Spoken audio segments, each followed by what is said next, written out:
ಅಪ್ಪ ಅಥವಾ ಅಮ್ಮನಿಗೆ ಸಕ್ಕರೆ ಕಾಯಿಲೆ ಇದ್ರೆ ಹುಟ್ಟುವ ಮಗುವಿಗೂ ಶುಗರ್ ಬರುತ್ತಾ? ಪೋಷಕರಿಂದ ಆನುವಂಶಿಕವಾಗಿ ಮಕ್ಕಳಿಗೂ ಮಧುಮೇಹದ ಅಪಾಯ ಎದುರಾಗುತ್ತಾ? ಈ ಬಗ್ಗೆ ವಿಜ್ಞಾನ ಹೇಳುವ ಸತ್ಯವೇನು ತೋರಿಸ್ತೀವಿ ನೋಡಿ.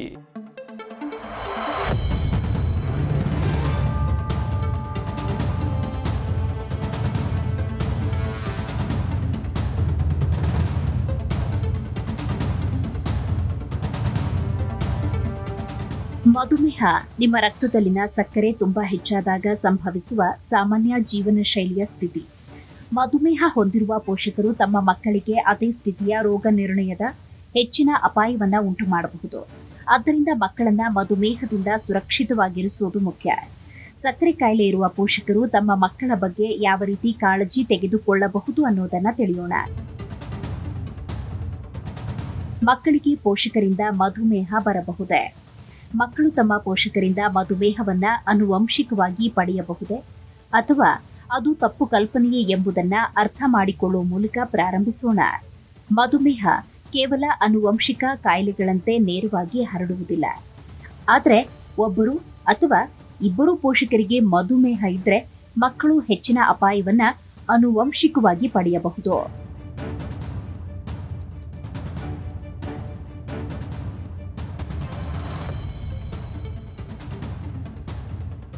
ಟೈಪ್ 1 ಮಧುಮೇಹದಲ್ಲಿ ಅಪಾಯ ಆನುವಂಶಿಕ ಮತ್ತು ಪರಿಸರ ಅಂಶಗಳಿಗೆ ಸಂಬಂಧಿಸಿದೆ.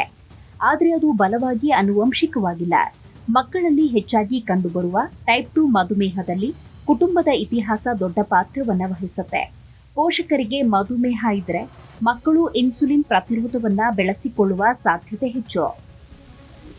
ವಿಶೇಷವಾಗಿ ಅನಾರೋಗ್ಯಕರ ಜೀವನ ಶೈಲಿ ಅಭ್ಯಾಸಗಳೊಂದಿಗೆ ಸಂಯೋಜಿಸಿದಾಗ ಅಪಾಯವಿದೆ.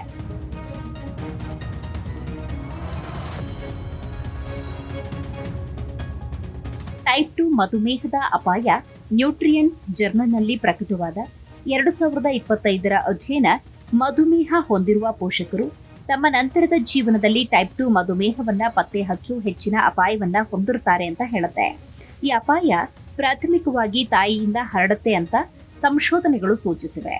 ಮಧುಮೇಹ ಹೊಂದಿರುವ ತಾಯಿಯನ್ನ ಹೊಂದಿರುವುದು ಮಗುವಿಗೆ ಅದೇ ಸ್ಥಿತಿಯನ್ನ ಬೆಳೆಸುವ ಸಾಧ್ಯತೆಗಳನ್ನ ದ್ವಿಗುಣಗೊಳಿಸಬಹುದು. ಆದರೆ ತಂದೆಯ ಆರೋಗ್ಯ ಇತಿಹಾಸ ಅಧ್ಯಯನದ ಪ್ರಕಾರ ಅಷ್ಟು ಮಹತ್ವವನ್ನ ಹೊಂದಿಲ್ಲ. ಪೋಷಕರಿಬ್ಬರು ಮಧುಮೇಹ ಹೊಂದಿರುವವರಲ್ಲಿ ಹೆಚ್ಚಿನ ಅಪಾಯ ಕಂಡುಬರುತ್ತೆ ಎಂದು ಸಂಶೋಧನೆಗಳು ತಿಳಿಸಿವೆ. ಸಮತೋಲಿತ ಮತ್ತು ಪೌಷ್ಟಿಕ ಆಹಾರ ಮತ್ತು ನಿಯಮಿತ ವ್ಯಾಯಾಮದಂತಹ ಆರೋಗ್ಯಕರ ಜೀವನ ಶೈಲಿಯನ್ನ ಅನುಸರಿಸುವುದರಿಂದ ಪೋಷಕರಿಂದ ಆನುವಂಶಿಕವಾಗಿ ಮಧುಮೇಹ ಬರುವ ಅಪಾಯವನ್ನ ಕಡಿಮೆ ಮಾಡಬಹುದು ಎನ್ನುತ್ತೆ ಸಂಶೋಧನೆ.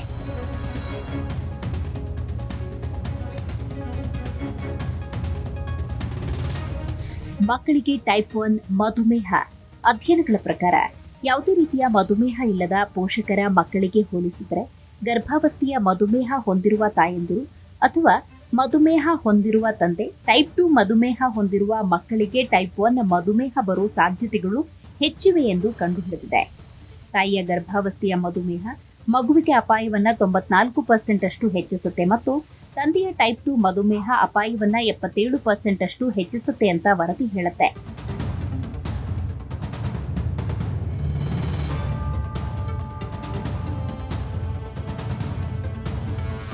ಮಕ್ಕಳಲ್ಲಿ ಮಧುಮೇಹದ ಆರಂಭಿಕ ಲಕ್ಷಣಗಳು ಮತ್ತು ಚಿಹ್ನೆಗಳನ್ನು ಗುರುತಿಸೋದು ಮುಖ್ಯ.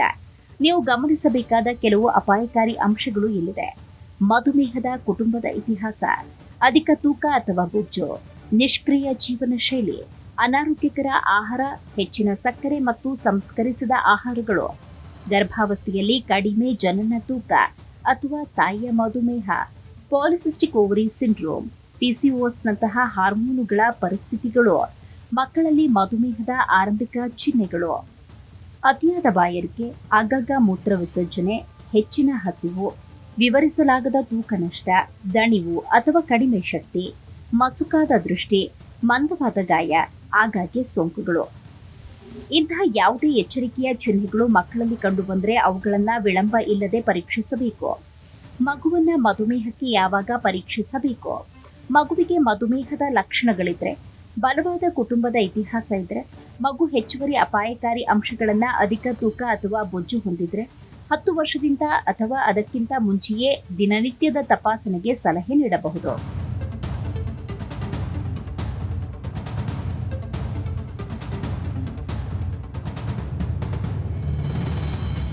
ಗರ್ಭಾವಸ್ಥೆಯ ಮಧುಮೇಹ. ವಿಶ್ವ ಆರೋಗ್ಯ ಸಂಸ್ಥೆ WHO ಪ್ರಕಾರ ಗರ್ಭಾವಸ್ಥೆಯ ಮಧುಮೇಹ ಹೊಂದಿರುವ ಮಹಿಳೆಯರು ಗರ್ಭಾವಸ್ಥೆಯಲ್ಲಿ ಮತ್ತು ಹೆರಿಗೆಯ ಸಮಯದಲ್ಲಿ ಹೆಚ್ಚಿನ ತೊಂದರೆಗಳನ್ನು ಎದುರಿಸುತ್ತಾರೆ. ಈ ಮಹಿಳೆಯರು ಮತ್ತು ಅವರ ಮಕ್ಕಳು ಭವಿಷ್ಯದಲ್ಲಿ ಟೈಪ್ 2 ಮಧುಮೇಹದ ಅಪಾಯವನ್ನು ಹೆಚ್ಚಿಸುತ್ತಾರೆ. ಇದಕ್ಕೆ ಸಂಬಂಧಪಟ್ಟಂತೆ ಅಮೆರಿಕನ್ ಡಯಾಬಿಟಿಸ್ ಅಸೋಸಿಯೇಷನ್ ಟೈಪ್ 1 ಮಧುಮೇಹ ಹೊಂದಿರುವ ತಂದೆಗೆ ಅವರ ಮಗುವಿಗೆ ಟೈಪ್ 1 ಮಧುಮೇಹ ಬರುವ ಅಪಾಯ 1:17 ಅಂತ ಹೇಳಿದೆ. ಟೈಪ್ 1 ಮಧುಮೇಹ ಹೊಂದಿರುವ ತಾಯಿಗೆ ಆಕೆಗೆ 25 ವರ್ಷ ತುಂಬುವ ಮೊದಲೇ ಮಗುವಿಗೆ ಜನ್ಮ ನೀಡಿದ್ರೆ ಟೈಪ್ 1 ಮಧುಮೇಹ ಬರುವ ಅಪಾಯ ಮಗುವಿಗೆ 1:25 ಮತ್ತು ಮಗು ತಾಯಿಗೆ 25 ವರ್ಷ ತುಂಬಿದ ಬಳಿಕ ಜನಿಸಿದ್ರೆ ಅಪಾಯ 1:100 ಅಂತ ಹೇಳುತ್ತೆ. ಮಧುಮೇಹದ ಕುಟುಂಬದ ಇತಿಹಾಸ ಇದ್ರೆ ಮಕ್ಕಳನ್ನ ರಕ್ಷಿಸಲು ಸಲಹೆಗಳು. ಜೆನೆಟಿಕ್ಸ್ ಅನ್ನ ಬದಲಾಯಿಸಲಾಗದಿದ್ರು ಆರೋಗ್ಯಕರ ಅಭ್ಯಾಸಗಳೊಂದಿಗೆ ಅಪಾಯವನ್ನ ಗಮನಾರ್ಹವಾಗಿ ಕಡಿಮೆ ಮಾಡಬಹುದು. ನಿಯಮಿತ ದೈಹಿಕ ಚಟುವಟಿಕೆಯನ್ನ ಪ್ರೋತ್ಸಾಹಿಸಿ ಹಣ್ಣುಗಳು, ತರಕಾರಿಗಳು, ಧಾನ್ಯಗಳು, ಪ್ರೋಟೀನ್ಗಳಲ್ಲಿ ಸಮೃದ್ಧವಾಗಿರುವ ಸಮತೋಲಿತ ಆಹಾರವನ್ನು ಕಾಪಾಡಿಕೊಳ್ಳಿ. ಸಕ್ಕರೆ ಆಹಾರಗಳು, ಪ್ಯಾಕ್ ಮಾಡಿದ ತಿಂಡಿಗಳು, ಸಕ್ಕರೆ ಪಾನೀಯಗಳನ್ನು ಮಿತಗೊಳಿಸಿ. ಆರೋಗ್ಯಕರ ತೂಕ ನಿರ್ವಹಣೆಯನ್ನ ಖಚಿತ ಮಾಡಿ.